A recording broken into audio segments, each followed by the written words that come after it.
వందే మాతరం పైన ముస్లింలకు బుజ్జగింపులే.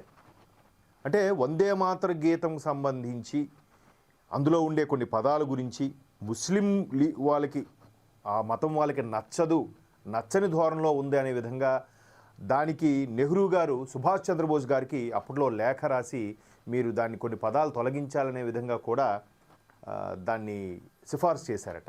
అంటే దేశ విభజనకు సంబంధించి ఏదైతే 48లో దేశ విభజన జరిగిందో అది 48 ముందే 47కి సంబంధించి దేశ విభజన జరగడం, అప్పటి నుంచి మహమ్మద్ అలీ జిన్నా వాళ్ళకి నాయకుడిగా ఉండడం, అటు పాకిస్తాన్ ఇటు భారత్ రెండుగా విడిపోవడం, అక్కడ వాళ్ళు వచ్చి మనల్ని ఓచుకోత కోస్తున్న ఇక్కడ శాంతి సహనం అని చెప్పడం, మన వాళ్ళు మాత్రం ఏం చేయొద్దు అని చెప్పడం, ఇట్లాంటివి చాలా చాలా చాలా అంటే ఎందుకు అంత సవత్తలి ప్రేమ ఒకరి మీద అనే యాంగిల్లో చాలా వరకు సోషల్ మీడియాలో కూడా కొన్నేళ్లుగా రభస జరుగుతూనే ఉంది. అవన్నీ వాస్తవాలే. కాకపోతే చరిత్రని కప్పిపుచ్చే ప్రయత్నం చేశారు.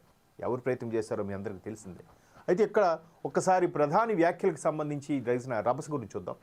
సామరస్యం పేరుతో దాన్ని ముక్కలు చేసింది నెహ్రూది ద్రోహం.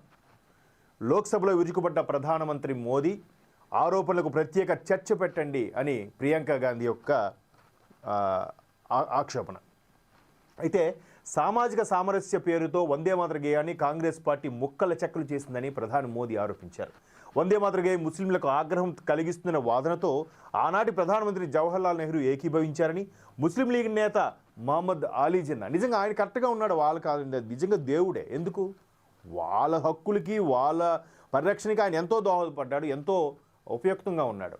మనలాగా 2 నాలుగుల ధోరణి వాళ్ళు వచ్చి నరుగుతున్నా మనం లొంగిపోండి, మనం మాత్రం వాళ్ళని ఏం చెయ్యొద్దు అని చెప్పడం. ఇప్పటికి కూడా రాజ్యాంగంలో వాటిలో ఎన్ని నిబంధనలు అండి. వాళ్ళైతే ఎంతమందిని చేసుకోవచ్చట, ఇటువైపు ఎవరిని చేసుకోవడానికి వీల్లేదంట. మొన్న ఆ ట్రిపుల్ తలాక్కి మొన్న కదా బీజేపీ ప్రభుత్వం దాన్ని చెక్ పెట్టింది.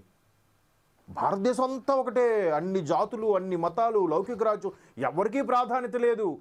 మరి వాళ్ళకేంటి ఆ ట్రిపుల్ తలాక్లేంటి, 5గురు వరకు చేసుకోవడం ఏంటి నిబంధనలు కరెక్టేనా?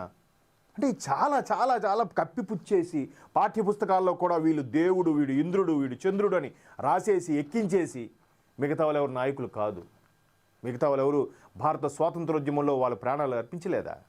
నిజంగా సుభాష్ చంద్రబోస్ కానీ బ్రిటిష్ వాళ్ళ గుండెలో వణుకు పుట్టించకపోతే 47లో కూడా స్వాతంత్రం వచ్చేది కాదేమో.